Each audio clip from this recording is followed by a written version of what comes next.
So many 80s films were just really traumatic.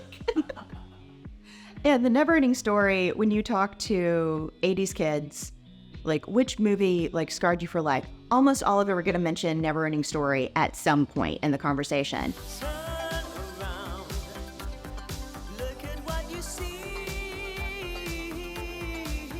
It definitely had an impact.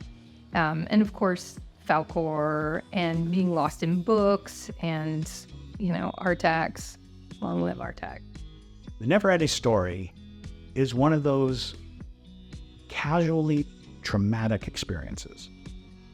Because in so many ways, it is just a story about a kid reading a book and being swept up into the action of the book, and then the book is about the end of imagination. And the events of the book are unfolding before your very eyes, and it's not a fun story like The Princess Bride. This one, really dark. You've got this poor kid and his awesome horse on this quest to save a princess, and all these just awful, awful things are happening to him, and he's trying to push on. And at the very end, it comes down to the kid with the book yelling a name out a window.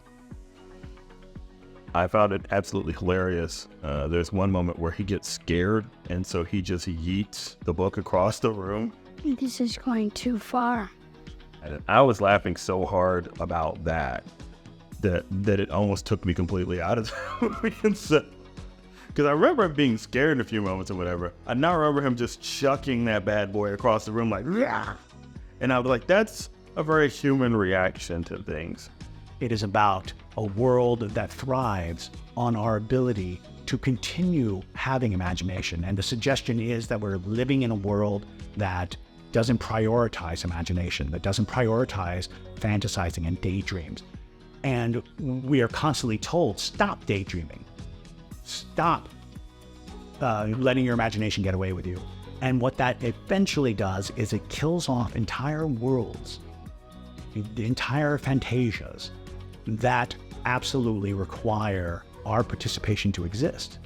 And so the villain, the great big bad of NeverEnding Story, is the nothing. The nothing is just an erasing of all the wondrous things that we dream of all the incredible things that we want to participate in, all the creatures that we fantasize about, gone. I couldn't hold on to them. The nothing pulled them right out of my hands. There's like a couple of really cool concepts in that. The idea that the world of fantasy is, in fact, endless. There is no boundary. And so the world of fantasy would be boundless. The notion that even if it's destroyed, it's rebuilt again. These are nice themes. And despite some of the somewhat unsettling moments in that, we will not speak of the horse or the swamp. At the core of it is this sensation of storytelling that I think is important to acknowledge. Your victory somehow has to be greater than the trauma you experience.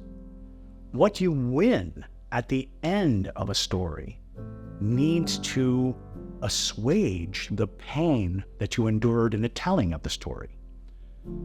And I don't think NeverEnding Story did that for me. No, we don't speak of the horse. Don't speak of Artax. No, we don't. He's like Bruno. I think I will always have a broken heart for Artax. Because even in his supposed resurrection, even in the moment that we see him running with Atreyu on his back in the field, which also not enough just to see a character, in passing. It's like, oh, look, he's not dead. Yay! That was literally, it was a flyby. We flew by him. It's like, look, he's alive. It's okay. I didn't get a close enough look at that horse. Could be any horse. I don't know who that horse is. But in essence, what they were telling us was that Artax had sorrow and despair. And somewhere in that horror, in that sorrow and despair, he gave up on living. Bringing him back did not help that to me.